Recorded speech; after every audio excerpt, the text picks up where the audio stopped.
what can you tell us about Edward and his new missions? Okay. Edward Kenway is obviously for those of you who are fans of Assassin's Creed 3, he's the grandfather of Connor and the father of Haytham Kenway. In our game, he starts as a pirate. So he's a pirate at the beginning of the game. We give you a bit of his backstory. He's a poor kid, grew up in Wales, moved to Bristol with his family when he was young, worked on a very small farm, and was dissatisfied with his lot in life. Got married really young, but was really couldn't handle being poor, so he went to the West Indies to serve as a privateer. Things went a little sideways though, and he fell into piracy very soon after he got to the West Indies.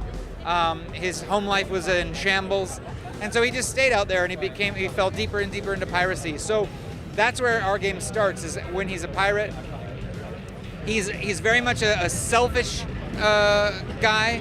He's got a sense of humor. He's a bit brash. He's a bit rash to act.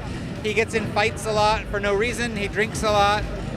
He's basically just wasting away in the West Indies, having a great time. And then very early in the game, he gets involved in the Assassin Templar conflict in a very weird way, and that's where the story picks up. Excuse me. So we're trying to, what I did when trying to create him, his character, was really find certain elements of Connor and Haytham, put them into Edward, then spin it a little bit. So you really feel like this whole saga is about one family, and all these guys in this family are slightly different versions of each other. So. And will we hear any more about the rest of the Kenway family with this title? Will we be hearing more of the Kenway family? That would be a great surprise, wouldn't it? But I'm not going to reveal any of that. We'll let people figure that out. So what can you tell me about the tablet integration with the game? So we have this free app that comes that you can download with the game, and it basically it's what our game director calls a comfort feature, where it's this. Imagine pressing start.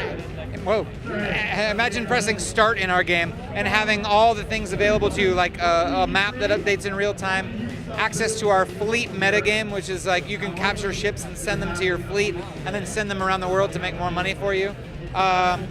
Treasure maps that you find, the database entries that you collect throughout the game. So it's this standalone iOS or Android application that my favorite use for it actually is if you're playing the game and you have your quartermaster with you on the couch next to you, you can sort of have them navigate for you and say, oh, there's a beach down south of you. Why don't you go there? And I'll put a marker for you, and then a marker will appear in the game. You go down there, and so it's a fun added feature that helps enhance the game. And of course, if you have your iPad sitting next to you, you can be playing the game and just kind of look down without actually pressing start, And so there's a lot of different uses for it, and that's one of the main ones. How have you guys expanded upon the naval battles from AC3?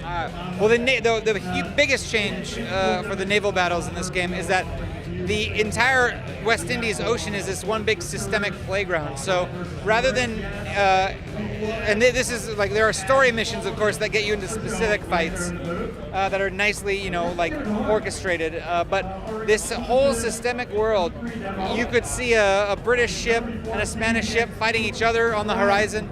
And you might just be like, oh, I'll just wait for them to kill each other, and as soon as their boats are disabled, I'll go and sweep in, pick them up, and loot them. Or maybe I'll get involved and sink them both. So the systemic aspect of it is very, very, very new. We've also upgraded your arsenal. You can upgrade your ship from 6 cannons to 56 cannons. You can strengthen your hull, upgrade your sails. We have all kinds of new weapons, gunpowder barrels to throw out the back as kind of mines that will slow people who are chasing you. Chase cannons in the front so that if somebody's actually running away from you, you can slow them down by taking out their sails. Things like this. So we've upgraded it and tweaked it so that it's a much more robust and strategic system. And of course, like I said, it's systemic, so you can just roam the ocean for as long as you want. And the more loot you take, the more dangerous the seas get, because it's almost like a wanted system. The more loot you take, the more the military is looking for you. So that's the biggest change.